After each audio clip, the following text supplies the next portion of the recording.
Hello everyone, మీరందరూ ఆరోగ్యంగా ఉన్నారు, క్షేమంగా ఉన్నారని అనుకుంటున్నాను. ఒకవేళ మీ హెల్త్ బాగాలేకపోయినా మీరు మీ చుట్టుపక్కల ఉన్న వాళ్ళందరూ త్వరగా కోలుకోవాలని మనస్ఫూర్తిగా ఆశిస్తూ ఈ లైవ్ సెషన్ని స్టార్ట్ చేద్దాం. థ్యాంక్ యూ మీ బిజీ స్కెడ్యూల్లో టైం తీసుకొని లైవ్ సెషన్కి వచ్చినందుకు. ఈరోజు మన లైవ్ సెషన్కి రాబోతున్న గెస్ట్ డాక్టర్ సిద్ధార్థ్ కాద్రి గారు. సో డాక్టర్ సిద్ధార్థ్ కాద్రి గారు మన హైదరాబాద్ కోవిడ్ రిసోర్సెస్ యాప్కి కో-ఫౌండర్ అయిన మేధా కాద్రి వాళ్ళ ఎల్డర్ బ్రదర్. ఈ సెషన్కి యాడ్ చేసే ముందు డాక్టర్ సిద్ధార్థ్ కాద్రి గురించి ఒక రెండు మాటలు. డాక్టర్ సిద్ధార్థ్ కాద్రి గారు హైదరాబాద్లో 2020 దాకా ఎన్నో హాస్పిటల్స్కి కన్సల్టెంట్ ఫిజిషియన్గా ఉన్నారు. ఇప్పుడు యూకేలో సీనియర్ కన్సల్టెంట్గా చేస్తున్నారు నేషనల్ హెల్త్ సర్వీస్కి. అంతేకాకుండా రాయల్ కాలేజ్ ఆఫ్ ఫిజిషియన్స్కి కూడా మెంబర్. సో ఇప్పుడు మనం సార్ని ఇన్వైట్ చేద్దాం మన లైవ్ సెషన్కి. నిన్న లైవ్ సెషన్ గురించి అనౌన్స్మెంట్ పెట్టినప్పుడు మీరందరూ చాలా క్వశ్చన్స్ అడగడం జరిగింది. ఆ క్వశ్చన్స్ అన్నీ నీట్గా ఒక చోట కంపైల్ చేసి పెట్టాను, ఏది మిస్ అవ్వకూడదని. బట్ జస్ట్ ఇన్ కేస్ మీకు వల్ల మీ క్వశ్చన్ అడ్రస్ అవ్వకపోయినా, నేను ఎక్కడైనా మిస్ అయినా సరే, మీరు ఇక్కడ కామెంట్ సెక్షన్లో మీకు ఏదైనా క్వశ్చన్ ఉంటే మీరు అడగచ్చు. లాస్ట్లో టైం పర్మిట్ చేస్తే డెఫినెట్గా మీ ప్రతి ఒక్క క్వశ్చన్కి ఆన్సర్ ఇవ్వడం అనేది జరుగుతుంది. సో ఇంకెందుకు ఆలస్యం, మరి సార్ని ఇన్వైట్ చేద్దాం. బట్ ఓకే, నన్ను నేను ఇంట్రడ్యూస్ చేస్తున్నాను కదా. నా పేరు కావ్య అండి. నేను Hyderabad Covid resources app digital టీమ్కి వాలంటీర్గా చేస్తున్నాను. సో ఇంకా సార్ని ఇన్వైట్ చేసేద్దాం.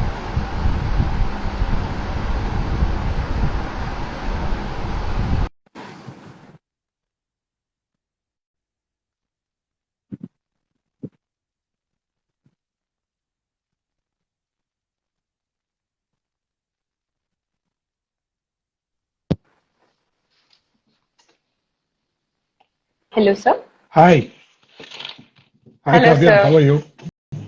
I'm fine, sir. I'm doing well. Thank you for asking. How are you? Yeah, I'm fine. Yeah.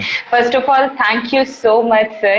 Me busy schedule నుంచి టైం తీసుకొని ఈరోజు ఇక్కడికి వచ్చినందుకు it really means a lot. The pleasure is all mine. అంటే ఈ discussion start చేసే ముందు I just want to make a small point. So I want to express my heartful gratitude and congratulations to the entire team of Hyderabad COVID Resources. రాత్రింపగళ్ళు నిద్ర లేకుండా వేరే ఇంకేం intention లేకుండా కష్టపడి పనిచేస్తున్నారు. And you've done an excellent job, and I'm really out of words to tell you that మీరు చేసిన ఈ రిసోర్స్ కంపైలింగ్ అన్న ఈ వాలంటీరింగ్ వల్ల చాలా మంది బెనిఫిట్ అయ్యారు. ఇంకా ఫ్యూచర్ లో కూడా చాలా మంది బెనిఫిట్ అవుతారు అని మనస్ఫూర్తిగా ఆశిస్తున్నాను. And I really congratulate you guys, and you're doing a great job. So thank you so much for doing everything what you guys have done. So I'm really grateful to you people.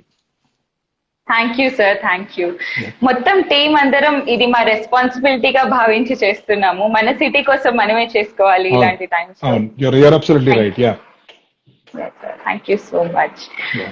Okay sir, so మనందరికీ తెలిసిందే almost Covid వచ్చి 1 year దాటిపోయింది. And 1 year నుంచి కొన్ని precautions అనే వాటికి మనం అలవాటు పడిపోయాం. మాస్క్, శానిటైజర్, అది ఇది అని చెప్పి.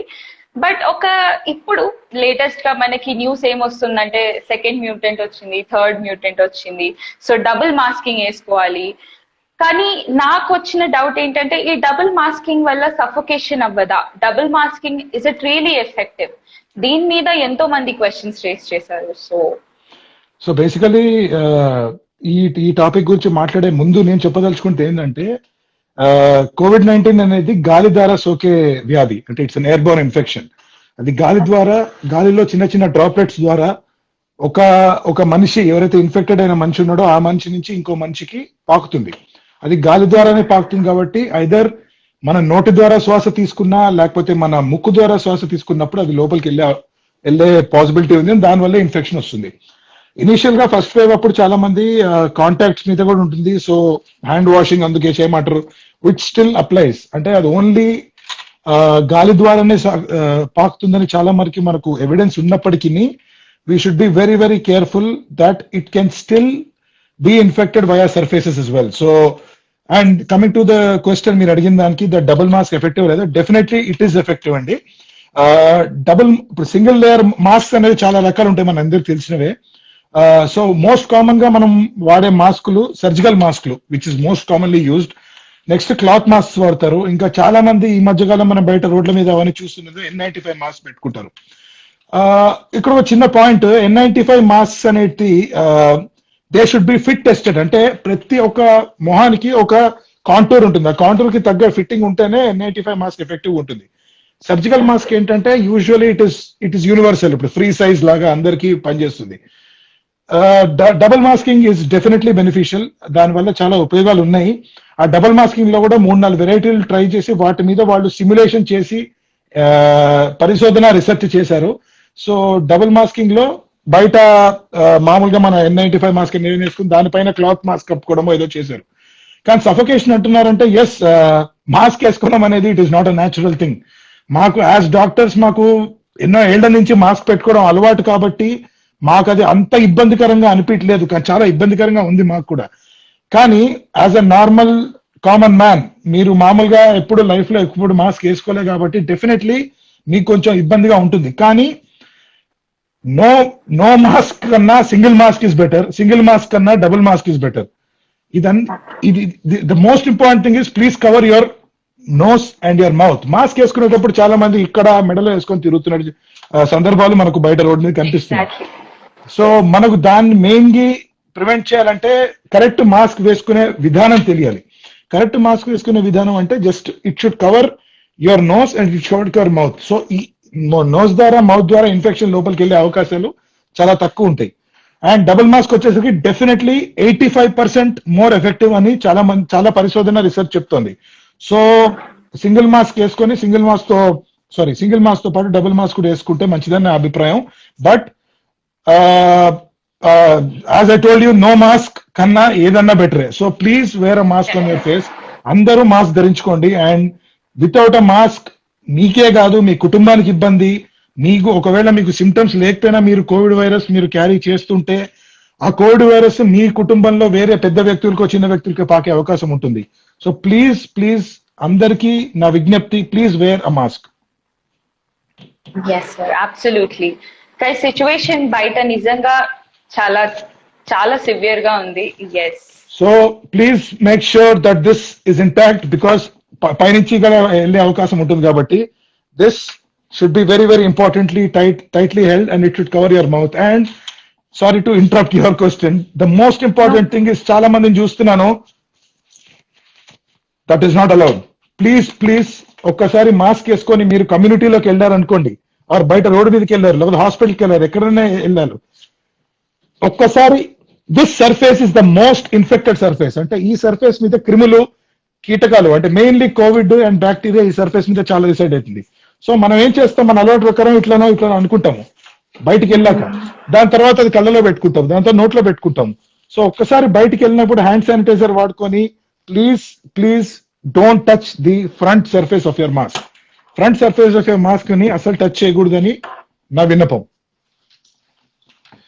Yes, absolutely. సో మీరు విన్నారు కదా, మాస్క్ అనేది కంపల్సరీ. సిచ్యువేషన్ ఇంత తీవ్రంగా ఉన్నా కొంతమంది నెగ్లెక్ట్ఫుల్ గా బిహేవ్ చేస్తున్నారు. మీకోసం కాకపోయినా మీకు నచ్చిన వాళ్ళ కోసం, మీ వాళ్ళ కోసమైనా మాస్క్ వేసుకోండి please. It is mainly for your family, మీ కుటుంబం కోసం, మీ మిత్రుల కోసం, మీ ఫ్రెండ్స్ కోసం, మీ చుట్టుపక్కల వాళ్ళ కోసం mask is very very important. Very important. ఇప్పటికైనా రియాక్ట్ అవ్వకపోతే లేట్ అయిపోతుంది. So definitely you should react right now. Now this brings me to another question, sir. Covid patients కొంతమంది కొన్ని క్వశ్చన్స్ అడుగుతున్నారు. వాళ్ళు అడిగేది ఏంటి అంటే, ఇప్పుడు మనకు సిచ్యువేషన్ తెలిసింది, కేసెస్ ఎక్కువ అయిపోతున్నాయి, హాస్పిటల్ బెడ్స్ అవైలబిలిటీ కూడా తగ్గిపోతుంది, చాలా మంది అక్కడికి వెళ్ళి కూడా రిటర్న్ రావాల్సి వస్తుంది. సో అసలు హాస్పిటల్లో ఎప్పుడు అడ్మిట్ అవ్వాలి, what is the right time? So ఇప్పటిదాకా మనం జనరల్ మెజర్స్ గురించి మాట్లాడడం, హ్యాండ్ శానిటైజింగ్, మాస్క్. ఇది స్పెసిఫిక్ ట్రీట్మెంట్ కి సంబంధించిన క్వశ్చన్స్ మీరు అడుగుతున్నారు. So I just want to clarify one thing here. నేను ఇండియాలో ప్రాక్టీస్ చాలా ఏళ్ళు చేసి యూకేకి వచ్చాను. సో నాకు అక్కడ సిచ్యువేషన్స్ గురించి బాగా ఐడియా ఉంది. అట్ ద సేమ్ టైం నాకు ఇక్కడ మన యూకేలో మనం చేసిన ప్రాక్టీస్ గురించి చాలా ఐడియా ఉంది. సో నేను చెప్పే గైడ్ లైన్ అన్నా, నేను చెప్పే సూచనలు అన్నా, it is universally followed through out the United Kingdom, అంటే మొత్తం కంట్రీలో యూనివర్సల్ గా ఫాలో అవుతున్నారు. బట్ చిన్న చిన్న మార్పులు, చిన్న చిన్న తేడాలు ఉండొచ్చు. But any time, any given time ఎవరికైనా ఎటువంటివైనా ప్రాబ్లం వచ్చి సిమ్టమ్స్ పెరిగినప్పుడు please consult your nearest doctor on the phone first before taking any steps. Because నేను చెప్పిన అడ్వైస్ మీద రిలై అయ్యి నేను చెప్పింది మిస్అండర్స్టాండ్ చేసుకోనో దేని చేసుకోనో, please don't neglect yourself. So coming to your question, ఎప్పుడు అడ్మిట్ అవ్వాలని, యూనివర్సల్ గా throughout the world admission criteria అని ఉంటుంది ఒకటి. సో ఏ కోవిడ్ పేషెంట్ వచ్చినప్పుడు ఎప్పుడు అడ్మిట్ చేసుకుంటారు హాస్పిటల్లో అంటే, the first and the most important thing is severe symptoms. Severe symptoms లో కోవిడ్ మనందరికి తెలుసు, కోవిడ్ న్యూమోనియా అంటాం. అంటే కోవిడ్ మెయిన్లీ మన ఊపిరితిత్తులను ఎఫెక్ట్ చేస్తుంది. ఊపిరితిత్తులను ఎఫెక్ట్ చేసినప్పుడు మనకు ఫస్ట్ వచ్చే సిమ్టమ్ కాఫ్ అన్నా, లేకపోతే శ్వాస తీసుకోలేకపోవడము, శ్వాస తీసుకునే డిఫికల్టీ ఆర్ బ్రెత్లెస్నెస్ అన్న రావచ్చు. సో సివియర్ బ్రెత్లెస్నెస్ అంటే if the patient cannot complete even a single sentence properly because breathlessness వల్ల ఒక పూర్తి సెంటెన్స్ కూడా కంప్లీట్ చేయలేని పరిస్థితి ఉన్నప్పుడు, that is the first indication. అప్పుడు కంపల్సరీగా నియర్ బై ఉన్న hospital which is Covid approved వెళ్ళి అడ్మిట్ అవ్వడం is very very important. The second point is oxygenation. అందుకే ఇంట్లో ఈ మధ్య, ఇప్పుడు నేను చెప్పాల్సిన అవసరం కూడా లేదు, నాకు తెలిసి ఆల్మోస్ట్ అందరి ఇళ్లలో ఒక పల్స్ ఆక్సిమీటర్ ఉండొచ్చు ఇప్పుడు. సో పల్స్ ఆక్సిమీటర్ అందరు క్యారీ చేస్తున్నారు కాబట్టి any saturation which drops below 94%, ఇండియాలో 94 అనే నంబర్ వాడుతున్నారు, యూకేలో 92 అనే నంబర్ వాడుతున్నారు. సో ప్లీజ్ డోంట్ జస్ట్ ఒక్కొక్క నంబర్ గురించి మీరు ఆలోచించి టెన్షన్ పడాల్సిన అవసరం లేదు. కానీ 94 ఏదైతే ఇండియాలో వాళ్ళు కట్ ఆఫ్ గా వాడుతున్నారో, 94% కన్నా ఆక్సిజన్ సాచురేషన్ తగ్గిపోయినప్పుడు, severe breathlessness or severe symptoms ఉన్నప్పుడు, or sometimes Covid can affect the brain. So the third criteria what they say is, if you are losing your consciousness or you are not behaving what you usually behave like, అంటే నీ behaviour లో మార్పులు రావడము, ఏదన్నా మనకు అర్థం పర్థం లేని మాటలు మాట్లాడము, that's called sensorium. Sensorium effect చేసినప్పుడు ఈ మూడు indications are the main indications to be admit in the hospital. ఇంకోటి ఏంటంటే, చాలా మంది, this is related point where ఈ పల్స్ ఆక్సిమీటర్ మీద చాలా మంది కల్తీ పల్స్ ఆక్సిమీటర్స్ వస్తున్నాయి. ఆ పల్స్ ఆక్సిమీటర్ సరిగా మనకి సరిగా మెజర్ చేయట్లేదు. బట్ అగైన్ అది మన చేతుల్లో లేదు. మనం వీలైనంత మంచిగా క్వాలిటీ ప్రోడక్ట్స్ కొనాలని కోరుకుంటాము, క్వాలిటీ ప్రొడక్ట్స్ కొంటాము. ఒక్కసారి ఆ పల్స్ ఆక్సిమీటర్ లో చాలా మంది పేషెంట్స్ కి 94-95% ఉన్నప్పటికీ బాడీలో హైపాక్సియా అంటే ఆక్సిజన్ శాతం తగ్గిపోయే అవకాశాలు ఉంటాయి. సో దాన్ని లేటెంట్ హైపాక్సియా అంటాము. అంటే though the body has less oxygen, మన పల్స్ ఆక్సిమీటర్ సరిగ్గా అది చూపించకపోవచ్చు. సో దానికి ఒక పరిధి 6 minute వాక్ టెస్ట్ అని ఒకటి ఉందండి.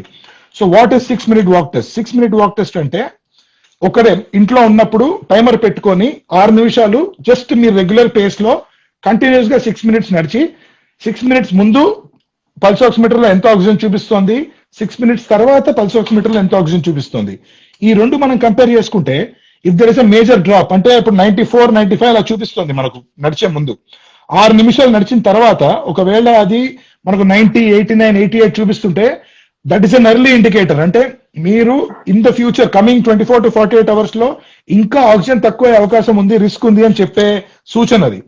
So that is the second indication where your oxygen saturation or మీ శరీరంలో ఉన్న ఆక్సిజన్ మోతాదు 94 ఆర్ 94% కన్నా తక్కువ ఉన్న సిచ్యువేషన్ లో, సివియర్ బ్రెత్లెస్నెస్ ఉన్న సిచ్యువేషన్ లో 6 minute వాక్ టెస్ట్ చేసి బిలో 90 ర్యాపిడ్ గా పడిపోతుంది అన్న సిచ్యువేషన్ లో ఖచ్చితంగా మెడికల్ హెల్ప్ తీసుకొని అడ్మిట్ అవ్వడం is important. So these three are the main criteria for admitting a patient. So any symptoms, severe symptoms, అది ఈజీగా గుర్తుపెట్టుకోవచ్చు. సివియర్ సిమ్టమ్స్ ఆక్సిజన్ తగ్గిపోవడం, ఆర్ మైండ్ ఎఫెక్ట్ అయ్యి, ఆర్ కాన్షియస్నెస్ కోల్పోవడము, ఆర్ మేబీ పేషెంట్ సరిగా మాట్లాడలేకపోవడము, ఆర్ మాటలు తడబడ్డము, ఇలాంటి సిచ్యువేషన్ ఉన్నప్పుడు అడ్మిట్ అయితే మంచిది. Okay, so this mind effect అవ్వడం అనేది ఫస్ట్ టైం వింటున్నాను. There have been a lot of case reports అండి. They have been lot of case reports where మన స్థిమితం కోల్పోవడము, ఆర్ అర్థం పర్థం లేని మాటలు మాట్లాడడం, అవన్నీ. So I just read a comment called happy hypoxia. అదే నేను ఇందాక మీకు ఎక్స్ప్లెయిన్ చేసిన కాన్సెప్ట్ అదే. బాడీలో ఆక్సిజన్ శాతం తక్కువ ఉన్న బాడీకి రియలైజేషన్ అవడానికి కొంచెం టైం పట్టొచ్చు. సో అందుకే ఈ 6 minute వాక్ టెస్ట్ బట్టి, ఈ 6 నిమిషాలు నడిచిన వాక్ టెస్ట్ బట్టి we can get to find out that whether the body is more susceptible or vulnerable to go into more serious form of hypoxia, or ఇంకా oxygen మోతాదులు ఇంకా పడిపోయే అవకాశం ఉండొచ్చు అన్నది ఇండికేటర్ అది. Okay, interesting. So this leads to another question, sir. So asthma problem తో suffer అయ్యే వాళ్ళు ఉంటారు కదా. Yep. సో ఇప్పుడు సివియర్ ఆస్తమాతో సఫర్ అయ్యే సిమ్టమ్స్ కొన్ని అండ్ కోవిడ్ సిమ్టమ్స్ కొన్ని సిమిలర్ గా ఉంటున్నాయి. అలాంటప్పుడు how to rule out asthma, అంటే how to rule out Covid, ఇది కోవిడ్ వల్ల అవుతుందా, ఆస్తమా అటాకా అనేది ఎలా అర్థం చేసుకోవాలి ఈ టైంలో? ఇంపాసిబుల్ అది. That's you can never differentiate between two. ఇప్పుడు బేసిక్ ఏంటంటే కోవిడ్ అనే ఇన్ఫెక్షన్ ఎలాంటి ఇండివిజువల్స్ లో వస్తుంది అనేది important. Pre existing lung conditions అంటే ఆల్రెడీ ఆ పేషెంట్ ఆస్తమా పేషెంట్ అన్నా, సిఓపిడి అని ఒక లంగ్ కండిషన్ ఉంది అదన్నా, ఆర్ ఎనీ వ్యాధి నిరోధక శక్తి తక్కువ ఉన్న patients are immunocompromise patients. ఈ ఇమ్యూనో కాంప్రమైజ్ పేషెంట్స్ అంటే ఎవరంటే వాళ్ళల్లో స్వతహాగా వ్యాధి నిరోధక శక్తి అంటే ఇమ్యూనిటీ తక్కువ ఉన్న వాళ్ళు చాలా చాలా ససెప్టబుల్ ఇన్ఫెక్షన్ కి. ఆ ఇమ్యూనిటీ తక్కువ ఉన్న వాళ్ళల్లో మోస్ట్ కామన్, చాలా మందికి తెలియని విషయం is pregnancy. Pregnancy is a naturally immuno compromise state. అంటే మన బాడీ ఇమ్యూనిటీ ప్రెగ్నెన్సీ అప్పుడు చాలా చాలా తక్కువ ఉంటుంది. అది ఫస్ట్. నెక్స్ట్ మోస్ట్ కామన్ అందరిలో ఉండేది డయాబెటీస్. ఆ డయాబెటీస్ ఉన్న వాళ్ళు. Next cancer patients, cancer treatment పొందుతున్న పేషెంట్స్, వీళ్ళందరిలో మన బాడీ న్యాచురల్ వ్యాధి నిరోధక శక్తి చాలా తక్కువ ఉంటుంది. వీళ్ళల్లో చాలా కామన్ గా వస్తుంది. మీరు అడిగిన క్వశ్చన్ ఆస్తమా కోవిడ్. ఇప్పుడు కోవిడ్ అనేది ఫస్ట్ వేవ్ సెకండ్ వేవ్ కి మనం కంపేర్ చేసుకుంటే అది కనిపించే సూచనలు వేరే వేరేగా ఉన్నాయి. ఫస్ట్ వేవ్ లో మనం చూసినట్టయితే సూచనలు were more like cough, continuous గా కాఫ్ రావడము, దగ్గడము, అది కాక బ్రెత్లెస్నెస్ ఆర్ మన శ్వాస సరిగా తీసుకోలేకపోవడము, are sore throat are running nose ఇట్లా ప్రెజెంట్ అయ్యేది. మోస్ట్ కామన్లీ 2 వేవ్స్ లో కామన్ అనేది వాసన లేకపోవడం, అనాస్మియా అంటారు దాన్ని. సో మనకు శ్వాస తీసుకోవడం శ్వాస ఏమైనా మనకి ఇంట్లో ఏమైనా వండుకున్న వాసన రాదు. So that is called anosmia. వాసన చేయకపోలేంతనని అనాస్మియా అంటారు. టేస్ట్ చేయలేకపోతాను అగూసియా అంటారు. సో ఈ రెండు కూడా one of the common presenting features. ఇప్పుడు వచ్చిన వేవ్ లో, సెకండ్ వేవ్ లో కంప్లీట్లీ డిఫరెంట్ పిక్చర్ చూపిస్తుంది. సో సెకండ్ వేవ్ లో ఏంటంటే మనకి సోర్ థ్రోట్ రావడము, కళ్ళు ఎర్రగా కంజంక్టివైటిస్ రావడము, ఆర్ ఇలాంటి ర్యాష్ రావడం, ఒళ్ళంతా దురదలు ఎర్రటి ర్యాష్ రావడం, ఇలాంటి కామన్ గా మనం గమనించడం జరిగింది. సో ఆస్తమా పేషెంట్స్ కి mainly as an asthma patient ఎవరైనా అడిగితే వాళ్ళకి ఆస్తమా ఎట్లా కనుక్కున్నారంటే పిల్లి కూతలు వస్తాయి అంటారు. సో ఈ పిల్లి కూతలు అంటే మన లంగ్స్ నుంచి మన లంగ్ లో పైప్స్ అన్ని నేరో అవడం మూలాన మ్యూజికల్ సౌండ్స్ పిల్లి కూతలు లాగా వస్తాయి అవి. సో పిల్లి కూతలు అనేది ఆస్తమాలో కనిపిస్తాయి. కోవిడ్ లో సివియర్ గా లంగ్స్ ఎఫెక్ట్ అయినప్పుడు కూడా పిల్లి కూతలు వచ్చే అవకాశం ఉంటుంది. సో ఆస్తమా రెగ్యులర్ గా వచ్చే ఆస్తమా అటాకా, కోవిడ్ వల్ల వచ్చే అటాకా, ఇట్లా ఇంట్లో కూర్చొని డిఫరెన్షియేట్ చేయడం అయితే ఇంపాసిబుల్. సెకండ్ ఏంటంటే ఆస్తమా ఉన్న పేషెంట్స్ కి యూజువల్లీ ఆస్తమా అటాక్స్ చలికాలంలో వానకాలంలో ఎక్కువ వస్తాయి. సో ఆస్తమా పేషెంట్స్ కి ఇప్పుడు అటాక్ వస్తుందంటే they should be more careful that it can be Covid more than an asthma attack. So ఎప్పుడైనా మనం జాగ్రత్తగా ఉండడం మంచిదని నా అభిప్రాయం. Yes sir, absolutely. Precautions అనేవి అందరు తీసుకోవాలి, ఎస్పెషల్లీ మీరు చెప్పిన కేటగిరీ ఆల్రెడీ ఇష్యూస్ ఉన్న వాళ్ళు, ఇమ్యూనిటీ తక్కువ ఉన్న వాళ్ళు. yes. Awesome. సో ఇప్పుడు ఆర్టీపీసీఆర్ టెస్ట్ వల్ల పాజిటివ్ వస్తే అలాంటి వాళ్ళు సిటీ స్కాన్ కూడా చేయించాలా? Is it compulsory? బికాస్ ఎంతో మంది సిటీ స్కాన్ అని ఆర్టీపీసీఆర్ అని ఎన్నో టెస్ట్ చేస్తున్నారు. Are all these test necessary? So this is very very very commonly asked question. మీరే కాదు చాలా మంది అడుగుతుంటారు నన్ను. ఇండియాలో మనం ఏ ల్యాబ్కి వెళ్ళినా మాకు ఈ టెస్ట్ అనేది చేసేస్తారు.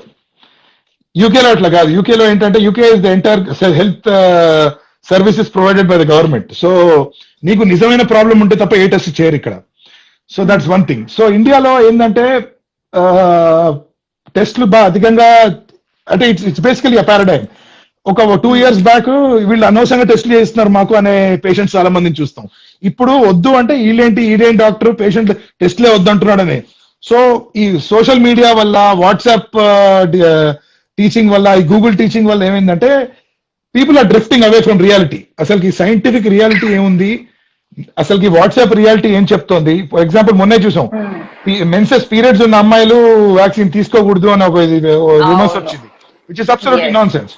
అలాంటిది ఎక్కడ దాఖలాలు లేవు. సో ఇట్లాంటి చిన్న చిన్న పోస్టులు చాలా మంది పేషెంట్స్ మిస్గైడ్ చేసి ఇక్కడ దాకా తీసుకొచ్చింది. సో ఫస్ట్ నేను చెప్పుకోదగిన విషయం ఏంటంటే ఆర్టీపీసీఆర్ పాజిటివ్ ఉన్న ప్రతి వాళ్ళకి సిటీ స్కాన్ అవసరం లేదు. there is no point of getting a CT scan for all the patients who are RT-PCR positive. దానికి నేను ఇచ్చే ఎక్స్ప్లెనేషన్ ఏంటంటే ఆర్టీపీసీఆర్ అనేది ముగ్గురు కేటగిరీస్ కిందకి రావచ్చు. నిజంగా సిమ్టమ్స్ ఉన్న పేషెంట్, సిమ్టమ్స్ లేని పేషెంట్, ఓన్లీ వైరస్ ని క్యారీ చేసిన పేషెంట్ వితౌట్ ఎక్స్ప్రెసింగ్ ఎనీథింగ్. ఈ మూడిట్లో ఆర్టీపీసీఆర్ పాజిటివ్ రావచ్చు. ఎట్లాంటి కేటగిరీ ఆఫ్ మనుషుల్లో మనం సిటీ సజెస్ట్ చేస్తామంటే, నేను ఇందాక ఏం చెప్పాను మీకు, హాస్పిటల్ అడ్మిషన్ అని చెప్పాను కదా, హాస్పిటల్ అడ్మిషన్ కి ఎలాంటి క్రైటీరియా ఉంటుందని. This is quite similar to that. If your oxygen saturation is not maintaining in the recommended limit of 94%, అంటే మీరు ఇంట్లో పల్స్ ఆక్సిమీటర్ ద్వారా చెక్ చేసుకున్న ఆక్సిజన్ మోతాదు 94% కన్నా తక్కువ ఉన్నప్పుడు, ఆర్ నిన్న కొంచెం బ్రెత్లెస్ అనిపించింది, ఇవాళ బ్రెత్లెస్నెస్ పెరుగుతోంది, ఇవాళ కొంచెం సిమ్టమ్స్ వర్సన్ అవుతున్నాయి, అలాంటప్పుడు డెఫినెట్లీ సిటీ స్కాన్ చేయాలి. కానీ ఈ రెండు కాకుండా వేరే ఏ కండిషన్ లో కూడా అర్జెంట్ గా వెళ్ళిపోయి సిటీ స్కాన్ చేయించుకోవాల్సిన అవసరం లేదు. ఎందుకంటే సిటీ స్కాన్ అనేది బ్లడ్ టెస్ట్ లాగా సింపుల్ టెస్ట్ కాదు. It involves a lot of radiation. Radiation అంటే ఏంటంటే మన సిటీ స్కాన్ లోంచి మనకు కళ్ళకి కనిపిన ఇన్విజిబుల్ రేస్ కొన్ని వస్తాయి. ఆ రేస్ బాడీలోంచి వెళ్ళి మన బాడీలో ఏమైనా అబ్నార్మాలిటీస్ ఉన్నాయా అది చూస్తాయి. అండ్ అన్ఫార్చునేట్లీ ఈ రేస్ వల్ల వచ్చే సైడ్ ఎఫెక్ట్స్ కూడా కొన్ని అలానే ఉండే అవకాశం ఉంటుంది. అడ్వర్స్ ఎఫెక్ట్స్ అంటారు వాటిని. ఏ పేషెంట్ కి కూడా అన్నెసెసరీ ఎక్స్పోజర్ ఆఫ్ రేడియేషన్ అవసరం లేదు. అండ్ ఇంకోటి ఏంటంటే చాలా మంది వెళ్ళి సిటీ స్కాన్ చేపి సిటీ స్కాన్ లో వాళ్ళు కొరాయిడ్స్ అని కొన్ని డిస్క్రిప్షన్స్ ఇస్తున్నారు. Just because CT showing severe infection does not mean you have severe infection. మీరు as long as your body, అంటే మీ శరీరం తట్టుకోగలుగుతుంది, మీకు సివియర్ సిమ్టమ్స్ లేవు, ఆక్సిజన్ సాచురేషన్ మెయింటైన్ చేస్తున్నప్పుడు ఉండే సిచ్యువేషన్ ఉంటే you don't have to worry. మనం వరీ అవ్వాల్సిన సిచ్యువేషన్స్ అంటే ఆక్సిజన్ తగ్గిపోవడము, సిమ్టమ్స్ అనేది వర్సన్ అవ్వడము, ఆర్ ఇట్లా నేను చెప్పినట్టు మైండ్ ఎఫెక్ట్ అవ్వడము, ఆర్ చెస్ట్ పెయిన్ సివియర్ ఉండి తట్టుకోలేకపోవడము. ఇట్లాంటి పరిస్థితుల్లో hospital admission CT scan is important. కానీ there is no indication for a CT scan just because your RTPCR positive or Covid positive. CT scan కి ప్రతి పేషెంట్ కి అవసరం లేదు. That is my opinion. Thank you sir, thank you so Yes. Much for clearing. ఎంతో మంది అలా ఊరికే వెళ్ళిపోతున్నారు సిటీ స్కాన్ చేయించుకోవడానికి yeah. Without even thinking. I get around 10 to 15 reports every day on WhatsApp from India that doctor గారు ఇట్లా మాకు మా పక్కింటి ఎదురింటి వాడికి పాజిటివ్ వస్తే నేను సిటీ స్కాన్ చేయించుకున్నాను, మరి ఎలా అని. So please don't get unnecessarily expose to radiation. City scan కి అవసరం లేదు అన్ని పేషెంట్స్ లో. సో మీరు ఇందాక కూడా మెన్షన్ చేసినట్టు ఐడియల్ ఆక్సిజన్ లెవెల్ వచ్చేసి 94 కన్నా బాగా తగ్గినప్పుడు హాస్పిటల్ కి వెళ్ళాలి, అడ్మిట్ అవ్వాల్సిన సిచ్యువేషన్. అంటే before that you consult your doctor. Telemedicine అందరికీ అవైలబుల్ ఉంది కాబట్టి first consult your nearby doctor, your family physician or whoever is treating you on the phone. Ask them whether అసలు నాకు ఇట్లా సిమ్టమ్స్ వర్సన్ అయితేనే oxygen saturation తగ్గుతోంది, ఏం చేయమంటారు అని. ఆల్వేస్ ఇప్పుడు నేను ఎక్కడో యూకేలో కూర్చొని మాట్లాడితే మీరు ఫాలో అవ్వాల్సిన అవసరం లేదు. Your doctor near you who's been treating you in so many years, మిమ్మల్ని ఎప్పటి నుంచో ట్రీట్ చేసే డాక్టర్ మాట and advice are the first to follow. నేను చెప్పేది ఒక కామన్ బ్యాక్గ్రౌండ్ నుంచి, ఒక కామన్ ఇది నుంచి, what is correct, what is not correct, what can be done, what not be done, I can tell you. But నా ప్రకారం అయితే ఇంకో క్వశ్చన్ వచ్చింది, ఎక్స్రే ఏమైనా చేంజెస్ ఉంటే సిటీ చేయించుకోవచ్చాను. No, there is no point of getting a CT if there x-ray showing any changes. CT scan ఎందుకు చేయించుకుంటారంటే ఎక్స్టెన్స్ ఆఫ్ లంగ్ ఇన్వాల్వ్మెంట్ చూడడానికి చేసుకుంటాము. ఎక్స్రేలో చేంజెస్ ఉన్నాయి, ఆక్సిజన్ సాచురేషన్ బాగానే ఉంది, సిమ్టమ్స్ ఎక్కువ లేవంటే సిటీ అవసరం లేదు. ఎక్స్రేలో చేంజెస్ ఉన్నాయి, ఆక్సిజన్ సాచురేషన్ పడిపోతుంది, సిమ్టమ్స్ ఎక్కువ అవుతున్నట్టే అప్పుడు ఖచ్చితంగా సిటీ స్కాన్ చేయించుకోవాలి. ఓకే, బట్ ఇప్పుడు ఇలాంటి కొన్ని ఆక్సిజన్ ఫ్లక్చువేషన్స్ ఉంటాయి, లైక్ డైరెక్ట్ గా తగ్గకుండా కొంచెం పెరుగుతూ తగ్గుతూ అవుతుంది. అలాంటప్పుడు are there any tips like ఇంట్లో దాన్ని ఎలా ట్రీట్ చేయొచ్చు? Any suggestion? So this is again a very very sensitive or delicate point, because ఒక్కొక్కళ్ళు రెస్పాండ్ అయ్యే అవకాశం ఉంటుంది ఈ ఇన్ఫెక్షన్. కొంతమందికి, నేను నా హాస్పిటల్లో పర్సనల్ గా లాస్ట్ 1.5 year నేను పనిచేసిన దానిలో చూస్తున్నాను బట్టి I've seen a lot of patients with 80-82% of oxygen without any symptoms. I have seen some patients with 90% of oxygen with severe symptoms. So it's not a generalized aspect to comment. So ఇంట్లో tips ఎలా తీసుకోవచ్చు అంటే, symptoms ఎక్కువ లేనంత వరకు oxygen తగ్గుతోంది అంటే proning అనేది ఇప్పుడు నేను చెప్పే కన్నా మీరు యూట్యూబ్ లో వెళ్ళి ప్రోనింగ్ ఇంప్రూవ్స్ ఆక్సిజనేషన్. ప్రోనింగ్ అంటే ఏంటంటే బోర్లా పడుకోవడం. మనం మామూలుగా ఎల్లికల పడుకుంటాము, బోర్లా అంటే కడుపు మీద పడుకోవడం. సో బేసిక్ కాన్సెప్ట్ ఏంటంటే మనము ఎల్లికల పడుకున్నప్పుడు స్ట్రైట్ ఉన్నప్పుడు మన వెనకాలన్న ఇప్పుడు లంగ్స్ లో ముందు భాగం వెనకాల భాగం ఉంటుంది. సో మన లంగ్స్ లో గ్యాస్ అయితే ఎక్స్చేంజ్ అవ్వాలో అంటే మనం తీసుకున్న ఆక్సిజన్ లోపలికి వెళ్ళి ఆక్సిజన్ టిష్యూస్ లో స్ప్రెడ్ అయ్యి మన బాడీకి అవసరం లేని కార్బన్ డైఆక్సైడ్ లంగ్స్ బయటికి పంపిస్తుంది. సో మనం దాన్ని గ్యాస్ ఎక్స్చేంజ్ అంటాము. ఆ గ్యాస్ ఎక్స్చేంజ్ ఆల్వియోలై అనే అవయవంలో జరుగుతుంది. Alveoli is one of the part of the lung which enables gas exchange in the body. ఆ ఆల్వియోలై అనేది వెనకాల భాగంలో పోస్టీరియర్ పార్ట్ అంటే వెనకాల పార్ట్ లో ఉండే ఆల్వియోలై ఎప్పుడన్నా కొంచెం తక్కువ ఫంక్షన్ చేస్తాయి ముందున్న ఆల్వియోలై కన్నా. మనం బోర్లా పడుకున్నప్పుడు ఏమైతుందంటే those back posterior alveolar segments get activated. అంటే మన బాడీలో ఎట్లానా ఫ్రంట్ అది బాగానే పనిచేస్తుంది, బ్యాక్ ని కూడా యాక్టివేట్ చేస్తే ఆక్సిజనేషన్ ఇంప్రూవ్ అవుతుంది. So proning is a very very very good technique to improve the oxygen levels at home. But this applies to patients అంటే సివియర్ సిమ్టమ్స్ లేని పేషెంట్స్ కి ఇది వర్తిస్తుంది. ఇంట్లో మైల్డ్ సిమ్టమ్స్ మోడరేట్ సిమ్టమ్స్ ఉన్న patients ఇది try చేసి ప్రయత్నించవచ్చు. సివియర్ పేషెంట్స్ డెఫినెట్లీ హాస్పిటల్కి వెళ్ళాలి first. The second thing is breathing exercises. As our Indian culture has been advocating us since many centuries. Pranayam is a very very good technique to improve the capacity of your lungs to function. మన lungs కున్న capacity improve చేయాలి అంటే ప్రాణాయామం చేయాలి.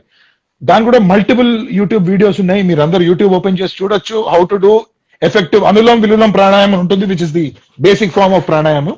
ఆ basic form of pranayama and proning are the two methods which I will suggest for mild symptoms ఉన్న patients. ఇంట్లో ఎవరికైతే ఆక్సిజన్ ఫ్లక్చుయేషన్స్ ఉన్నాయో వాళ్ళకి ట్రై చేయొచ్చు. కానీ సివియర్ సిమ్టమ్స్ ఉండి ఆక్సిజన్ మరీ ర్యాపిడ్ గా పడిపోతుందంటే please consult health care professional and please call your doctor and ask what should be done next. Okay, so మీరు అన్నట్టు మన కల్చర్ లో ప్రాణాయామం ఎప్పటి నుంచో ఉంది. అలాగే జలుబు చేసిన స్టీమ్ తీసుకోవడం అనేది ఒక చాలా కామన్ ప్రాసెస్ మన ఇళ్ళలో. ఇప్పుడు ఈ మధ్య న్యూస్ సర్క్యులేట్ అవుతుంది టు స్టాప్ టేకింగ్ స్టీమ్ తీసుకోవద్దు అది అని. దాని మీద మీ కామెంట్? ఒక్కసారి కోవిడ్ వచ్చినాక steam will not do anything, that much I can tell you. Steam లోపలికి వెళ్ళి కోవిడ్ ని ఫైట్ చేసి కోవిడ్ ని చంపేస్తుంది అనేది ఒక అపోహ. That is not at all scientific. Steam ఎలాంటి పేషెంట్స్ లో పనిచేస్తుంది అనేది ముక్కు దిబ్బడ అంటే బాగా నోస్ బ్లాక్ ఉన్న పేషెంట్స్ కి అండ్ సైనసైటిస్ బాగా ఫ్రాంటల్ సైనసైటిస్ మాక్సిలరీ సైనసైటిస్ ఉన్న పేషెంట్స్ కి సైనస్ ప్రాబ్లం అంటారు. వాళ్ళకుండే పేషెంట్స్ కి ఆ స్టీమ్ ఏం చేస్తుందంటే ఈ ప్యాసేజెస్ ని క్లియర్ చేసి కొంచెం సిమ్టమాటిక్ రిలీఫ్ ఇస్తుంది తప్పితే it is not a curative measure, it is only for symptom relief. ఒక్కసారి కోవిడ్ వచ్చేసిన స్టీమ్ తీసుకుంటే I don't see any major advantage with that. But in general sinus problem ఉన్న వాళ్ళకి డిఎన్ఎస్ అంటారు, డీవియేటెడ్ నేజల్ సెప్టమ్. కొంతమందికి ఈ line కొంచెం వంకరగా ఉంటుంది, వాళ్ళకి కొంచెము స్టీమ్ కొంచెం బెనిఫిట్ అయ్యే అవకాశం ఉంటుంది. కానీ with relation to COVID I personally don't see any direct relation. Okay, thank you for clearing that. So ఇప్పుడు సిమ్టమ్స్ చూపించిన వాళ్ళకి లైక్ కొంచెం మైల్డ్ సిమ్టమ్స్ వచ్చి పాజిటివ్ అయ్యి అది మనందరికి తెలిసింది 15 days ఖచ్చితంగా క్వారంటైన్ అవ్వాలి. 15 days క్వారంటైన్ అయ్యి నెగటివ్ టెస్ట్ అయ్యాక కూడా కొన్ని సిమ్టమ్స్ ఇంకా మనకు తెలియకుండా లోపల ఉండొచ్చు. So when can one assume that okay నేను ఫైనల్ గా ఇంకా కోవిడ్ అని I'm out of Covid situation, నేను బయటికి వెళ్ళొచ్చు అంటే అవసరం అయితే కూడా బయటికి స్టెప్ అవుట్ చేయొచ్చు, కొంచెం జనాల్లో కలవచ్చు అనేది ఎప్పుడు వన్ కెన్ అజ్యూమ్? సో అదే మరి కంట్రీ టు కంట్రీ వేరియేషన్ ఉంది ఇక్కడ Kavya. So in UK it is 10-day quarantine irrespective of whether you're positive or negative or you have symptoms or whatever. So basically ఒకసారి ఇవాళ నాకు కోవిడ్ పాజిటివ్ వస్తే నేను 10 days ఖచ్చితంగా క్వారంటైన్ అవ్వాలి. That is the UK norm. 10 days తర్వాత test చేయించుకొని negative వస్తుంది అనేది that is not very very rampantly followed. But 10 days అయితే క్వారంటైన్ అవ్వాలి. అండ్ 14 days నువ్వు అన్నట్టు that makes sense as well. But నా ప్రకారం 1 to 2 weeks maximum 2 weeks అనుకోవచ్చు. If you are tested positive, if you are absolutely fine after 2 weeks, then you get a test again. If you're negative, you are free to go in your house. Please don't go anywhere else. You are free to go and roam around in your house. Because చాలా మంది ఏమనుకుంటారంటే నా Covid వచ్చింది మళ్ళీ రాదని. నా personal గా I have treated 5 patients in the last 3 months or 4 months before last ఈ సెకండ్ వేవ్ లో who had 2 reinfections of COVID. So ఒక్కసారి కోవిడ్ వచ్చేసి ఐఎమ్ సేఫ్ అని అనడానికి లేదు. So I will give 10 to 14 days a time to satisfy both the population of UK and India to be at home 10 to 14 days undi, take care of yourself, eat healthy, maintain your routine, whatever inside the comfort of your home, and after that you probably can go out if at all it's essential. Okay Yeah. So actually that was my next question. మీరు అన్నారు కదా Covid వచ్చాక కూడా మళ్ళీ వాళ్ళు Covid positive వచ్చిన వాళ్ళు ఉన్నారు, వచ్చి తగ్గాక కూడా Yep. అని. So that was my next question. So for how long, ఎంత కాలం ఒక పర్సన్ ఒక్కసారి కోవిడ్ వచ్చి తగ్గాక ఎంత కాలం ఇమ్యూన్ ఉంటారు అని కూడా కొంతమంది అడగడం జరిగింది. Nobody knows. దానికి Nobody knows Yeah, that. ఎందుకంటే బేసిక్ కాన్సెప్ట్ ఆఫ్ ఇమ్యూనిటీ తెలియాలి మీ అందరికి దానికి. సో ఇమ్యూనిటీ అంటే ఏంటి, ఎస్పెషల్లీ ఇన్ఫెక్షన్స్ కి సంబంధించిన ఇమ్యూనిటీ అంటే ఏంటి. ఇప్పుడు ఫర్ సపోజ్ నేనే ఉన్నా, నాకు కోవిడ్ వచ్చింది, కోవిడ్ అనేది లోపలికి అటాక్ అయింది నాకు. సో నా బాడీ రియలైజ్ అవుతుంది దట్ నాకేదో ఒక బయట శత్రువు వచ్చి నన్ను అటాక్ చేస్తుందో నా బాడీ రియలైజ్ అవుతుంది. సో నా బాడీ ఏం చేస్తుంది, నా బాడీ యాంటీబాడీస్ ప్రొడ్యూస్ చేస్తుంది. యాంటీబాడీ వెళ్ళి ఆ కోవిడ్ లోపలికి అయితే దూరిన యాంటీజెన్ ఏదైతే ఉందో దాన్ని అటాక్ చేస్తుంది. అప్పుడు మన బాడీలో because of the wonderful creation of nature, our body has something called memory cells. Memory cells అంటే ఏంటంటే, నాకు ఇప్పుడు ఇన్ఫెక్షన్ వచ్చినా రేపు అరే వీడికి ఇన్ఫెక్షన్ వచ్చింది దీనివల్ల వచ్చింది అని రికగ్నైజ్ చేసే శక్తి మన బాడీకి ఉంది. ఆ memory cells are one of the antibodies అది కూడా. సో నా కోవిడ్ రాగానే నా బాడీ యాంటీబాడీస్ ఉత్పత్తి చేస్తుంది. ఆ యాంటీబాడీస్ వెళ్ళి ఆ యాంటీజెన్స్ అటాక్ చేసి నా నిరోధక శక్తి బాగుంది అంటే I will kick the infection out of my body. నా నిరోధక శక్తి బాగాలేదు అంటే I cannot kick the infection out of my body. నా బాడీలో ఇన్ఫెక్షన్ ఉంటుంది. సో మీరు అడిగిన question again cannot be generalised. It all depends on the immune potential of the patient. For example ఏ ప్రాబ్లం లేదు, యంగ్, నో ప్రాబ్లం, బీపీ లేదు, sugar లేదు, అన్ని బాగానే ఉన్నాయి అంటే he might kick the infection out pretty easily. For example మళ్ళీ దానికి కూడా this infection is very very weird. దీనికి ఒక అర్థం ఉండదు. There is no proper explanation to a few features of this infection, though a lot of research is going on. So basically ఎవరిలో ఎంత immunity generate అవుతుంది, ఎవరిలో ఎంత ఇమ్యూనిటీ జనరేట్ కాదు, ఎంతమంది రెస్పాండ్ అవుతారు, ఎంతమంది రెస్పాండ్ కారు అనడానికి నా అంచనా ప్రకారం ఇంకో 2 years స్టడీ చేయాలి దాన్ని.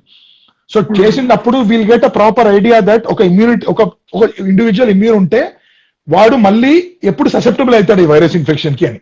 So there is no proper scientific evidence for me to comment on this issue. But yeah, it all depends on the immune potential and a lot of other confounding factors for each patient. Okay, Yeah. Thank you. So ఇప్పుడు COVID treatment లో major గా వాడే drugs like remdesivir కానివ్వండి, tocilizumab or dexamethasone, I hope I'm pronouncing it right. Yeah, perfect. నాకు కూడా కష్టమైంది ఒక్కొక్కసారి pronounce చేయడం కాదు, పర్లేదు, it's understandable. Thank you. So ఈ డ్రగ్స్ అనేవి ఈ మధ్య కాలంలో అంటిల్ గవర్నమెంట్ నోటిఫికేషన్ రిలీజ్ చేసే ముందు వరకు కూడా ఇండియాలో ఏమైపోయిందంటే రెమెడెసివిర్ అవసరం ఉన్నా లేకపోయినా కోవిడ్ రాగానే కొని పెట్టేసుకున్నారు కొంతమంది స్టాక్ రెడీగా. సో దాని వల్ల నోటిఫికేషన్ రిలీజ్ చేయడం అనేది జరిగింది, ఎందుకంటే బ్లాక్ మార్కెట్ ని అవాయిడ్ చేయడానికి హాస్పిటల్స్ లో అవైలబుల్ ఉంటుంది. So is remdesivir actually a life saving drug? ఎందుకంటే అవసరం ఉన్నా లేకపోయినా డాక్టర్స్ ని ఫోర్స్ చేసి మరి డ్రగ్ తీసుకోవడం అనేది జరుగుతోంది. And doctors have been saying like we know when to give అనేది. So is it remdesivir really a life saving drug and దాని వల్ల వచ్చే బెనిఫిట్స్ ఏంటి? ఓకే, సో ఫస్ట్ మనం రెమెడెసివిర్ గురించి మాట్లాడుతున్నాం. సో బేసికలీ రెమెడెసివిర్ అనే డ్రగ్ ఎబోలా వైరస్ కి అగేన్స్ట్ గా క్రియేట్ చేసిన drug. So Ebola virus which created a lot of havoc in African nations, దానికి అగేన్స్ట్ గా సైంటిఫిక్ రీసెర్చర్స్ కనుక్కున్న డ్రగ్ మాలిక్యూలే రెమెడెసివిర్. ఇదేం చేస్తుందంటే, ఒక వైరస్ ని ఇందాక మీకు ఎక్స్ప్లెయిన్ చేశాను వైరస్ లోపలికి వెళ్తుందని. సో వైరస్ లోపలికి వెళ్ళంగానే ఒక సింగిల్ కొంచెం ఉన్న వైరస్ బాడీని మొత్తం ఎఫెక్ట్ చేయలేదు.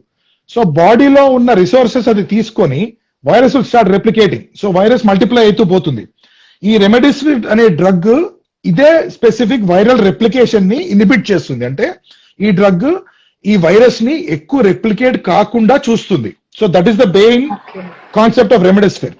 సో రెమెడెసివిర్ అనేది డ్రగ్ ఎప్పుడైతే లాంచ్ అయిందో they have done an extensively huge study. So UK, it's all available on Google. You can all go and search for it. There is a very, very major study, which 2 or 3 major studies called Placid trial and jarigindi, recovery trial and jarigindi. Ilanti chala huge ivi unnai. So వీటిలో after scientific evidence, ఇది ఎవడు సొంత తెలివితో ఎవరు వాళ్ళ సొంత experience తో చెప్పింది కాదు.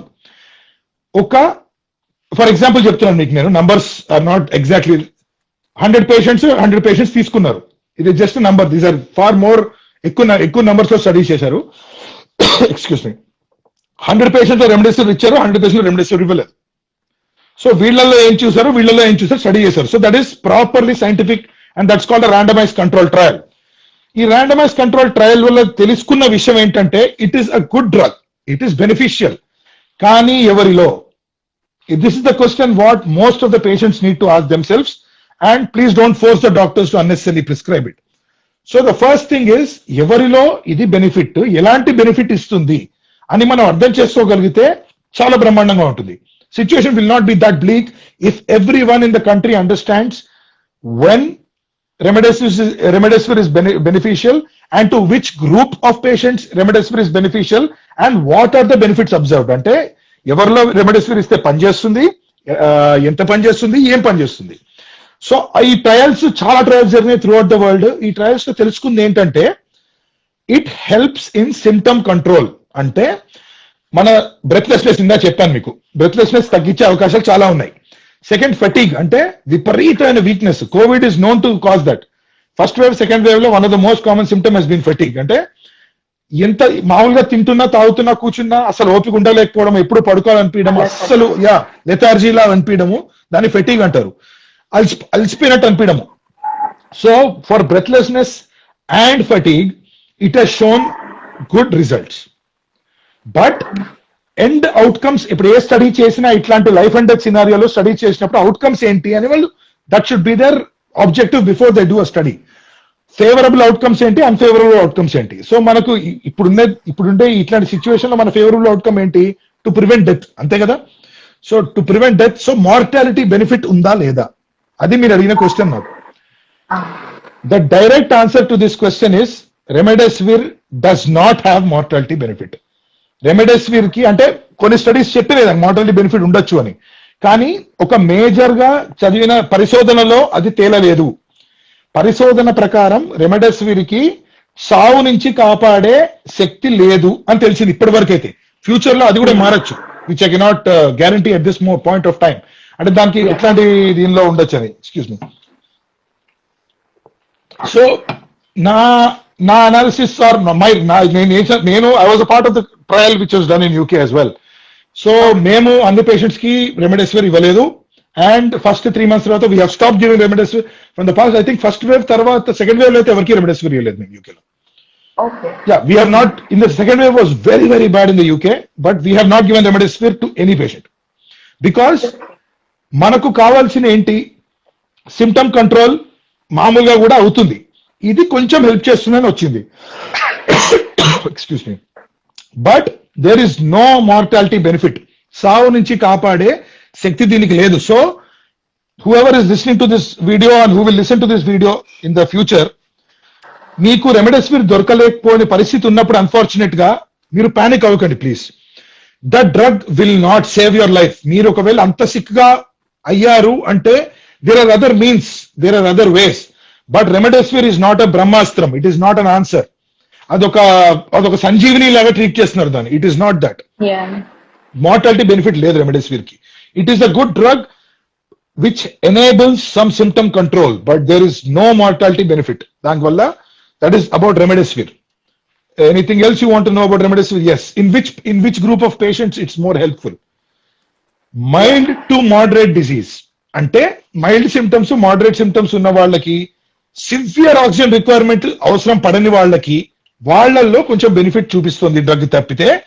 వెంటిలేటర్ మీద ఉన్నాడు పేషెంట్, ఆల్మోస్ట్ చావు బతుకుల్లో ఉన్నాడు patient, he is very very critical ఉన్న పేషెంట్ లో it is not useful at all.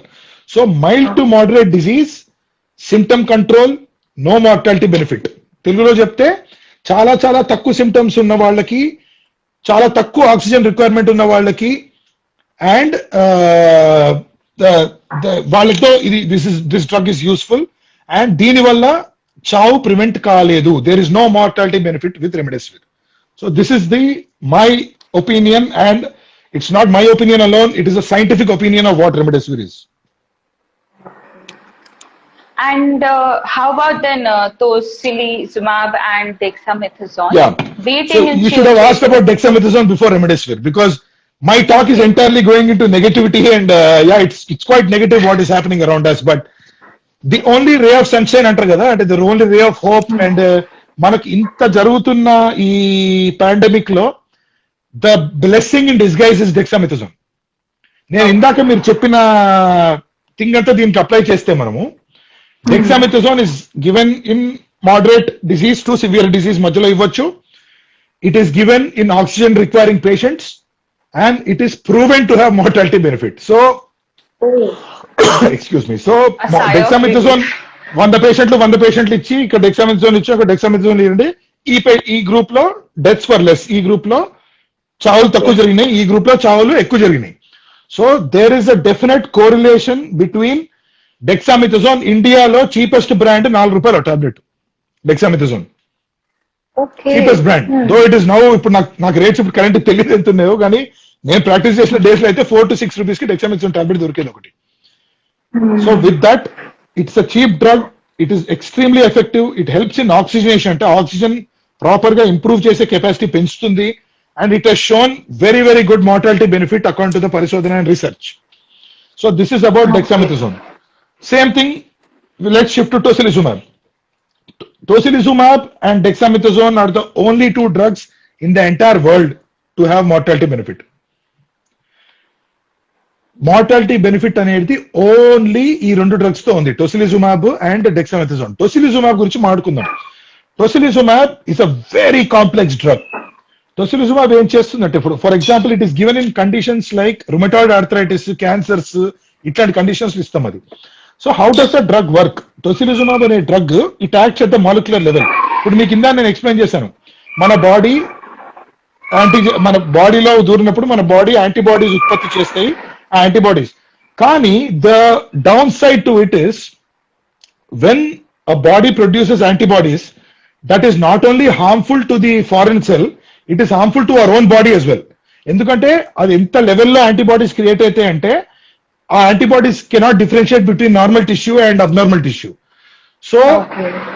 So ఏం చేస్తుందంటే దాన్నే సైటోకైన్ స్టార్మ్ అంటాము. వెన్ దీస్ యాంటీబాడీ లెవెల్స్, ఈ ఇన్ఫ్లమేటరీ మార్కర్ లెవెల్స్ పెరిగిపోయినప్పుడు, rather than helping us, they actually start affecting us in a bad way. చాలా మంది పేషెంట్స్ చనిపోయే కారణం is not because of COVID alone, it is because of the exaggerated immune response by the body. Excuse me. So body produce చేసే antibodies వల్ల body effect అయ్యే అవకాశం ఉంటుంది, దాన్ని ఆటో ఇమ్యూన్ రియాక్షన్ అంటాము. అట్లాంటి కండిషన్స్ లో టోసిలిజుమాబ్ ఇస్తే ఏం చేస్తుందంటే, it will blunt that immune response. ఆ ఇమ్యూన్ మన ఉత్పత్తి శక్తి ఏదైతే ఉందో, ఆ ఉత్పత్తి శక్తి వల్ల మనకు మంచి జరగట్లేదు, చెడు జరుగుతుంది కాబట్టి ఈ టోసిలిజుమాబ్ పనిచేస్తుంది. కానీ టోసిలిజుమాబ్ వల్ల చాలా సివియర్ సైడ్ ఎఫెక్ట్స్ ఉంటాయి. మన బాడీలో ఎప్పుడో మనకు తెలియనప్పుడు, ఇండియాలో టీబీ చాలా కామన్. ఎవరికైనా టీబీ ఎప్పటి నుంచో ఉందంటే that TB can be reactivated because of this. ఎందుకంటే body immune defences are all down after you give tocilizumab.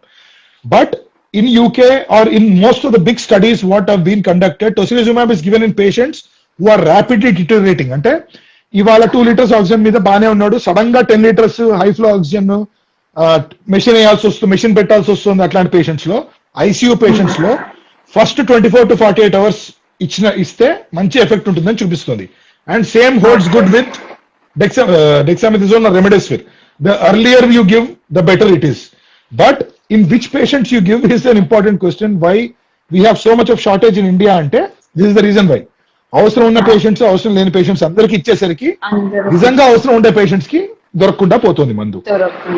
So that is about tocilizumab, which is very expensive. It has a high adverse effect profile.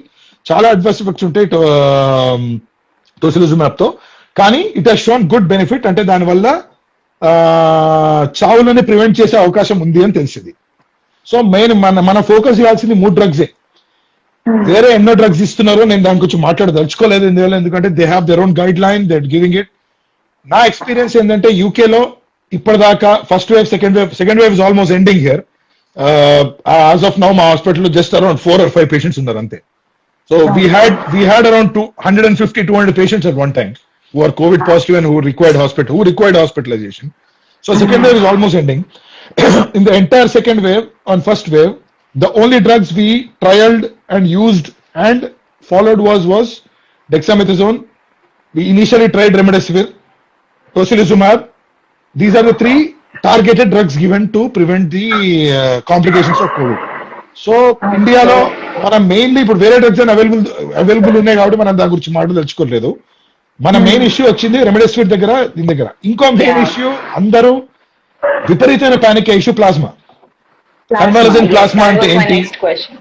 So కన్వాలజెంట్ plasma ఎంతవరకు? ఇక నాకు literally రోజుకి 20 మెసేజ్లు వస్తాయి, B positive plasma కావాలి, O positive plasma కావాలి అని. Again if you go Google మీద వెళ్ళి మీరు రికవరీ ట్రయల్ గురించి చదివితే plasma has no mortality benefit. ప్లాస్మాకి మార్టాలిటీ బెనిఫిట్ లేదు. సేమ్ రెమెడెసివిర్ కి ఎలాంటి ఎఫెక్ట్స్ కనిపించినాయో అదే చిన్న మోతాదుల్లో సిమ్టమ్ కంట్రోల్ మీద బెనిఫిట్స్ ఉన్నాయని తెలిసింది ఆ ట్రయల్లో. So according to all the studies, according to the ఇంత హై లెవెల్లో పరిశోధన జరిగితే దానివల్ల తెలిసింది ఏంటంటే convalescent. So before answering that, అసలు కన్వాలసెంట్ ప్లాస్మా అంటే ఏంటి మీరు తెలుసుకుంటే దాన్ని బట్టి మీకు అర్థమవుతుంది. నేను ఇప్పటిదాకా చెప్పినవన్నీ మిక్సీలో వేసి రుబ్బితే కన్వాలసెంట్ ప్లాస్మా వస్తుంది. ఎందుకంటే కన్వాలసెంట్ ప్లాస్మా అంటే ఏంటంటే ఒక కోవిడ్ పాజిటివ్ ఉన్న పేషెంట్, కోవిడ్ నుంచి రికవర్ అయిన పేషెంట్ నుంచి రక్తం తీసి ఆ రక్తాన్ని వడకట్టి ఆ రక్తంలో ఉన్న హార్మ్ఫుల్ వి తీసేసి ఇంకో కోవిడ్ పేషెంట్ కి ఇవ్వడాన్ని కన్వాలసెంట్ ప్లాస్మా ట్రాన్స్ఫ్యూజన్ అంటాము. అంటే నువ్వు ఏం చేస్తున్నావు బేసిక్ గా, యు ఆర్ ఎక్స్పెక్టింగ్ దట్ ఆ కోవిడ్ నుంచి నయమైన పేషెంట్ లో చాలా మంచి యాంటీబాడీస్ ప్రొడ్యూస్ అయినాయి. సో ఆ యాంటీబాడీస్ నేను నా బాడీలో ఎక్కించుకుంటే నేను ఇంప్రూవ్ అవుతాను అని. In many conditions it did work. కానీ unfortunately again in COVID convalescent plasma has no mortality benefit. ఇప్పుడున్న స్టడీస్ లో కన్వాలసెంట్ ప్లాస్మా వల్ల చావులు ప్రివెంట్ చేయలేమని తెలిసింది.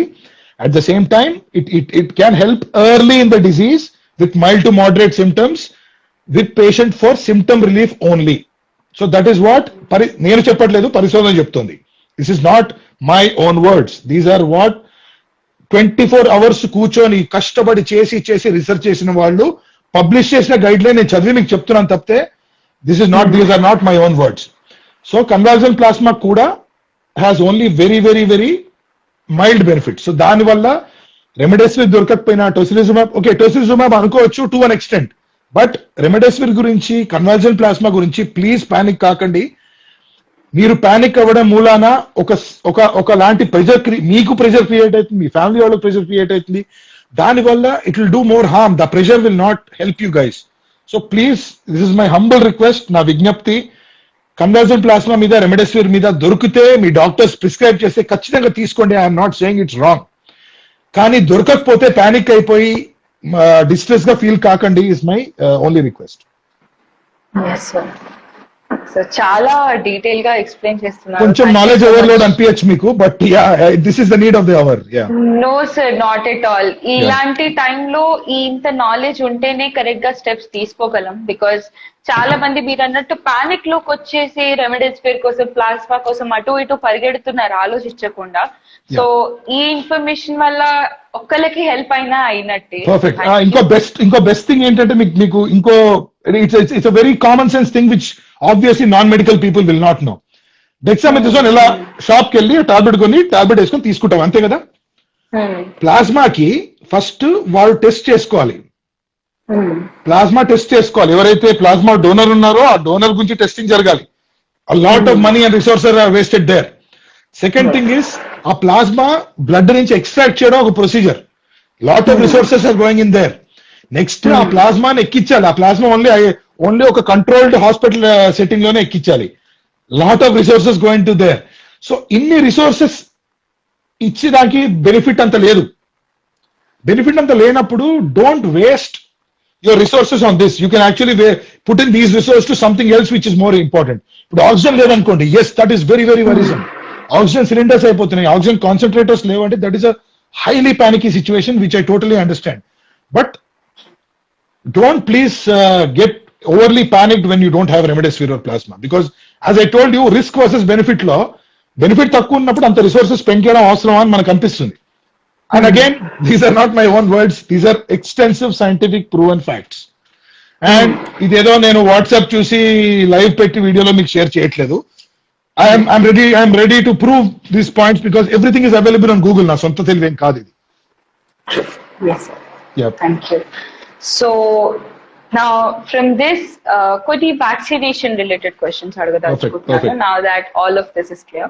Yep. So vaccination వచ్చేసి pregnant women కానీ or lactating mothers కానీ వాళ్ళు వ్యాక్సినేషన్ తీసుకోవచ్చా? బికాస్ ఇవాళ నుంచి రిజిస్ట్రేషన్స్ మొదలయ్యాయి ఇండియాలో. Yep. 18+ వాళ్ళు ఎవరైనా Yep. రిజిస్టర్ చేయొచ్చు. So this was the most common question. Okay. So to answer this question, it's again a very, very delicate and a controversial question because అమెరికాలో, బ్రిటన్లో, ఇండియాలో గైడ్ లైన్స్ వేరే వేరే. సో ఇట్స్ ఆబ్వియస్ ఒక కంట్రీకి సంబంధించిన guide lines ఆ కంట్రీలో ఫాలో అవుతారు. ఇప్పటిదాకా వచ్చిన స్టడీస్ లో, ఇప్పటిదాకా వచ్చిన రిస్క్ బెనిఫిట్ అనాలిసిస్ లో, ఇవన్నీ చేయడంలో యుఎస్ లో అండ్ యూకేలో ఈ రెండు కంట్రీస్ లో AstraZeneca vaccine, Pfizer vaccine pregnancy, lactation లో ఇవ్వచ్చు అని తేలిపోయింది. ఇండియాలో ఫైజర్ అవైలబుల్ లేదు. కోవిషీల్డ్ ఉంది which is AstraZeneca and Covaxin వచ్చి భారత్ బయోటెక్. భారత్ బయోటెక్ కోవాక్సిన్ కి అయితే రిస్క్ బెనిఫిట్ అనాలిసిస్ ఇంకా కాలేదు. సో మనకు రిస్క్ అడ్వర్స్ ఎఫెక్ట్స్, ఎందుకంటే 2 lives are dependent, not 1 life. అలాంటప్పుడు మనకు తెలియకుండా మనం ఇవ్వలేం. సో ఈవెన్ మనకి ఈ టాక్ ఉందని I spoke to the senior gynaecologist in India about this issue. So ఎందుకంటే I'm not a gynaecologist, so I'm not the authority to speak on that. That's the reason I took help from senior gynecologists from the places I worked before. వాళ్ళతో after having a very detailed discussion తెలిసింది ఏంటంటే Figo అనే organisation ఉంది which guides everything.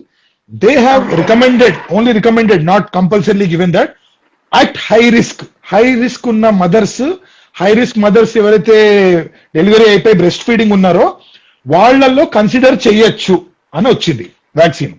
ఆ high risk mothers అంటే ఎవరంటే diabetes ఉన్న వాళ్ళు, ఇమ్యూనో కాంప్రమైజ్డ్, ఇందా చెప్పిన list.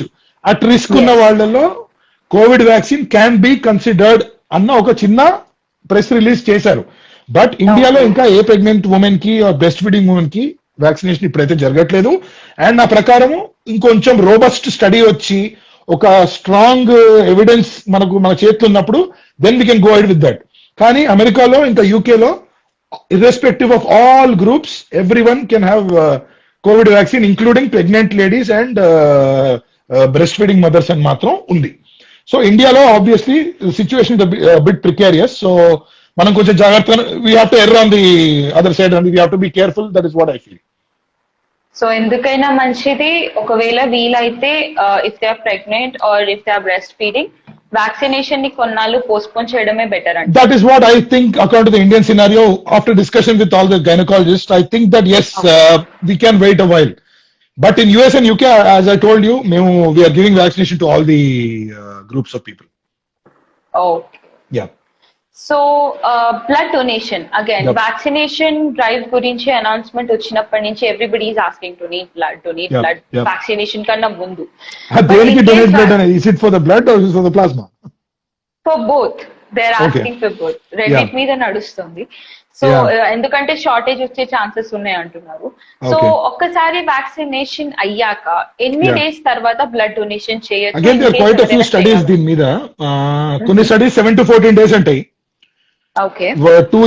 One German study, I think, which said 28 days. So there is no real clear clarity on that. I think FDA is saying that it is around 7 to 14 days. So wait చేసిన తర్వాత we can, after your resolution of symptoms, maybe 7 to 14 days later you can probably donate, is what I read in a lot of places. Because here in UK we are not giving plasma anymore, so nobody is donating blood. That is closed. So I think 7 to 14 days should sound more logical. Okay. Yeah. Thank you. So again, almost already lakhs of people in India got vaccinated. అయిపోయింది. అయినా సరే కొంతమందికి ఇంకా కొన్ని doubts ఉన్నాయి, like diabetes, hyper tension ఉన్న వాళ్ళు vaccination తీసుకోవచ్చా? Yep. To answer this question, in India there are only 2 sets of people or 3 sets of people who should not receive the vaccine. ఈ 3 గ్రూప్స్ లో వ్యాక్సిన్ ఇవ్వకూడదు. Pregnancy, breast feeding and recent Covid positive. And who have active infection. Active infection ఉన్న వాళ్ళలో, breast feeding mothers లో, ప్రెగ్నెన్సీలో, ఈ 3 conditions లో and below 18 obviously. Yeah, so below 18 years, and these are the four groups of people where we should not give the vaccine. అసలు diabetics ముందు తీసుకోవాలి అందరికన్నా వ్యాక్సిన్ అని అడిగితే. So because as I told you, వ్యాధి నిరోధక శక్తి చాలా తక్కువ ఉంటుంది డయాబెటిక్ పేషెంట్స్ లో. వాళ్ళు వాళ్ళ షుగర్ కంట్రోల్ బాగా జాగ్రత్తగా చూసుకోవాలి. The same time if they take the vaccine early, వాళ్ళకే బెనిఫిట్ ఎక్కువ ఉంటుందని నా అభిప్రాయం. And yeah, there is no contraindication. అంటే ఎట్లాంటి కండిషన్లు ఉన్నా వ్యాక్సిన్ తీసుకోవచ్చు. క్యాన్సర్ ట్రీట్మెంట్, లంగ్ ప్రాబ్లం ఏదున్నా, నేను చెప్పిన 4 conditions, pregnancy, breast feeding, under the age of 18 and who have active infection, ఈ 4 గ్రూప్స్ తప్ప అందరూ వ్యాక్సిన్ తీసుకోవచ్చు. ఓకే, మరి రీసెంట్ గా కోవిడ్ నుంచి రికవర్ అయిన వాళ్ళు తీసుకోవాలనుకుంటే ఎన్ని డేస్ వెయిట్? యా, అది నేను చూసిన దానిలో ఒకళ్ళు 3 to 4 weeks అంటున్నారు, 28 days minimum. Yeah, and I just got a very important question from one of my students, that history of allergy of drugs ఉన్న వాళ్ళలో వ్యాక్సిన్ తీసుకోవచ్చని. It's a very important point. So there is a guideline which says that ఒక patient కి ఏదన్నా allergy వల్ల, severe allergy వల్ల hospitalisation ఎంత వరకు పోతే వాళ్ళు కొంచెం జాగ్రత్తగా ఉండాలని చెప్తుంది. బట్ అలర్జీస్ ఉన్న పేషెంట్స్ లో వ్యాక్సిన్ తీసుకోవచ్చు without any problem. But very serious anaphylaxis అంటారు దాన్ని, which is a life threatening allergy, అలాంటి వాళ్ళు they have to be careful while taking the vaccine అంటారు తప్పితే అబ్సల్యూట్ గా మీరు వ్యాక్సిన్ తీసుకోకండి అని మాత్రం ఎవరు అనలేదు ఇప్పటిదాకైతే. ఓకే, ఇంకొక క్వశ్చన్ కూడా ఇక్కడే రేజ్ అయింది సార్, ఆస్తమా ఉన్న వాళ్ళు కూడా వ్యాక్సిన్ తీసుకోవచ్చా? As I told you, yes, they should be the first one who have to take, because they are more prone. వాళ్ళు ఇంకా ససెప్టబుల్ ఉంటారు, they are more prone to develop a COVID infection, so వాళ్ళు తీసుకుంటే better. But the thing is 2 doses of vaccination అయినా కూడా కొంతమందికి COVID positive వస్తుంది. Why is that? Yeah, so first thing మీరు అందరూ రియలైజ్ చేయాల్సిన విషయం ఏంటంటే, vaccine will not prevent infection. అది అందరు గుర్తుపెట్టుకోండి. మనం వ్యాక్సిన్ ఎందుకు ఇస్తున్నాము, నేను ఇందాక చెప్పిన కాన్సెప్టే. మెమరీ సెల్స్ అంటే ఏంటి, మన బాడీ గుర్తుపెట్టుకుంటుంది ఏందనేది. వ్యాక్సిన్ ఇచ్చే కారణం ఒకటే, life threatening severe infection prevent చేయడానికి వ్యాక్సిన్ ఇస్తున్నాము తప్పితే మైల్డ్ మోడరేట్ ఇన్ఫెక్షన్ రావచ్చు వ్యాక్సిన్ వేసుకున్నా, కోవిడ్ పాజిటివ్ రావచ్చు వ్యాక్సిన్ వేసుకున్నా. సో మన వ్యాక్సిన్ అందరూ తీసుకోండి అని అందరినీ ఎందుకు మనం ఫోర్స్ చేస్తున్నాం, ఎందుకు అందరికి మనం we're trying to advocate vaccination to everyone is, it will prevent life threatening and severe infection. అందుకు మనకు వెంటిలేటర్ మీద ఎక్కడము, మిషన్లు పెట్టడము అక్కడ దాకా రాకూడదు అంటే అప్పుడు వ్యాక్సిన్ తీసుకోవాలి తప్పితే, వ్యాక్సిన్ పొందిన వాళ్ళల్లో కోవిడ్ పాజిటివ్ వచ్చే అవకాశాలు ఉంటాయి. వ్యాక్సిన్ పొందిన వాళ్ళలో నేనే 5-6 పేషెంట్లు చూశాను who got mild to moderate infection. అంటే హాస్పిటలైజేషన్ అవసరం పడకుండా సెల్ఫ్ ఐసోలేషన్ తో, ఇంట్లో ప్రికాషన్స్ తోనే వాళ్ళు క్యూర్ అయిపోయారు. అది. Yeah, thank you so much. So I guess ఈ questions like these are the questions నేను అడగాలనుకున్న మాకు ఇచ్చిన క్వశ్చన్స్. సో ఇఫ్ మీకు టైం పర్మిట్ చేస్తే, లేట్ అవుతుంది నాకు, ఇంకా ఆరైంది. మాకేం పర్లేదు sir. I'm absolutely available for questions. Yeah. Awesome. So కొన్ని కామెంట్ సెక్షన్స్ నుంచి కొన్ని క్వశ్చన్స్ తీసుకుందాం. Yep. ఓకే, అగైన్ ఈ క్వశ్చన్, సెల్ఫ్ హోమ్ ఐసోలేషన్ మీద మీరేమన్నా టిప్స్ ఇస్తారా? మీ టిప్స్ ఏంటి? Yeah, eat healthy, keep your self active. ఎందుకంటే కోవిడ్ వచ్చిన పేషెంట్స్ లో బ్లడ్ క్లాట్స్ ఫామ్ అయ్యే అవకాశం ఉంటుంది. ఆ బ్లడ్ క్లాట్స్ లెగ్స్ లో ఉండొచ్చు, లేదా లంగ్స్ లో ఉండొచ్చు, ఎక్కడన్నా బ్లడ్ క్లాట్స్ ఫామ్ అయ్యే అవకాశం ఉంటుంది. సో ప్లీజ్ మీరు ఎట్లా ఉన్నారో అట్లనే ఉండాలి. I know it's very boring, ఇంట్లో కూర్చోడము, ఒకటే రూమ్ లో ఉండము, వాళ్ళు ఏదో జైల్లో పెట్టినట్టు ఒక ప్లేట్ పెడతా ఫుడ్ తినడము. సో చాలా మంది are, the main issue is people are more anxious and people get more depressed when they are at home thinking that something bad might happen to them. So as per me, engage yourself in some activities. అంటే TV చూడండి, Netflix లో బోల్డెన్ series ఉన్నాయి, Prime లో బోల్డెన్ series ఉన్నాయి. Do it, do whatever you want which makes you feel happy. బాగా తినండి, practise ప్రాణాయామ్, keep yourself fit. So that's what I recommend. And there is no other, it's quite simple, చాలా general ఇది అంతే తప్పితే medically speaking specific గా ఏం measures అంటూ ఏం లేవు. Just be happy and keep a happy atmosphere around you is what I can say. Thank you sir. ఇది ఇంకా కంటిన్యూ చేయాలని ఉంది కానీ